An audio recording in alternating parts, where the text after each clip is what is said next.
رمضان کے اندر قرآن کریم کی تلاوت کی جاتی ہے اور قرآن کریم کے اندر 14 سجدے ہوتے ہیں۔ تو یہ 14 سجدے کس طریقے سے کرنے چاہیے؟ ہمارے بہت سارے بھائی، ہماری بہت ساری بہنیں، خواتین و حضرات رمضان کے مہینے میں قرآن کریم کی تلاوت کرتی ہیں، اور قرآن میں 14 سجدے ہیں تو 14 سجدے ذمے میں لازم ہو جاتے ہیں۔ تو آج ہم یہی جانیں گے کہ یہ سجدے ہم کس طریقے سے کریں، نیت کیسے کرتے ہیں اور سجدہ کیسے کیا جاتا ہے، یہ ساری ڈیٹیل۔ دیکھیے، جیسے ہی بہتر طریقہ تو اس میں یہی ہے کہ جیسے ہی آپ قرآن کریم کی تلاوت کرتے ہیں اور تلاوت کرتے ہوئے جیسے ہی سجدے کی آیت آتی ہے اور سجدے کی آیت کی آپ تلاوت کر لیتے ہیں تو آپ کے اوپر لازم اور واجب ہو جاتا ہے سجدہ تلاوت کرنا۔ تو اسی وقت آپ اپنے قرآن کریم کو بند کریں اور آپ اپنا سجدہ تلاوت کر لیں، ٹھیک ہے؟ کیسے کرنا ہے وہ بھی ابھی بتاؤں گا۔ تو ایک بہتر طریقہ تو یہی ہے، لیکن اگر آپ ایسا نہ کر سکیں اور آپ کے ذمے میں قرآن کریم کے سارے سجدے ہیں، کوئی سجدہ آپ نے نہیں کیا ہے، تو اکٹھے بھی ان کو کر سکتے ہیں، ٹھیک ہے؟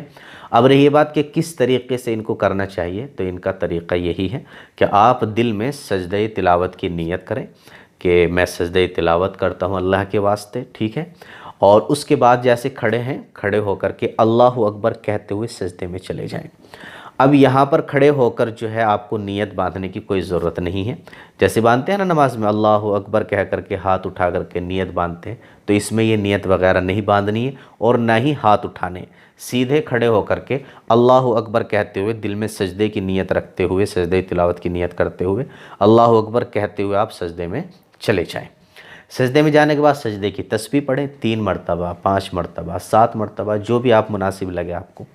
اتنی ہی مرتبہ آپ سجدے کی تسبیح پڑھیں، اور پھر اللہ اکبر کہتے ہوئے سیدھے کھڑے ہو جائیں اور پھر اللہ اکبر کہتے ہوئے سیدھے سجدے میں چلے جائیں۔ اس طریقے سے اپنے سجدے مکمل کر لیں، یہ بھی ایک طریقہ ہے۔ دوسرا طریقہ اس میں یہ بھی ہے کہ آپ شروع میں جیسے اسٹارٹ کریں گے تو کھڑے ہو کر کے اللہ اکبر کہتے ہوئے سجدے میں چلے جائیں، ایک سجدہ کریں اور پھر بیٹھ جائیں، ٹھیک ہے؟ اللہ اکبر کہہ کر بیٹھ جائیں اور پھر یہیں سے بیٹھے بیٹھے ہی اللہ اکبر کہہ کر کے پھر دوسرے سجدے میں چلے جائیں، پھر اسی طریقے سے تیسرا سجدہ کر لیں، چوتھا سجدہ کر لیں، جتنے بھی سجدے آپ کے ہیں اتنے ہی کر لیں۔ پھر آخر میں جو سجدہ ہے آپ کا، ٹھیک ہے، آخر کا جو سجدہ رہ جائے گا آپ کا، مثال کے طور پر 14 سجدے کرنے تھے، 13 کرنے کے بعد جب آپ 14ویں سجدے میں آپ جائیں گے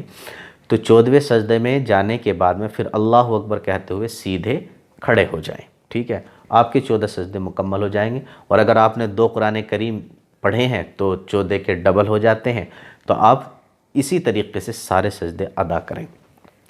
اچھا، اس میں یہ بھی بات پوچھی جاتی ہے کہ سجدہ کرنے کے بعد جیسے بیٹھتے ہیں تو کیا اس میں التحیات بھی پڑھنی ہے، سلام بھی پھیرنا ہے یا نہیں پھیرنا ہے جیسے نماز میں کیا جاتا ہے؟ تو التحیات پڑھنے کی کوئی ضرورت نہیں ہے، سلام پھیرنے کی بھی اس میں کوئی ضرورت نہیں ہے، اس میں صرف آپ کو سجدہ کرنا ہے، نہ التحیات پڑھنی ہے نہ سلام وغیرہ پھیرنا ہے۔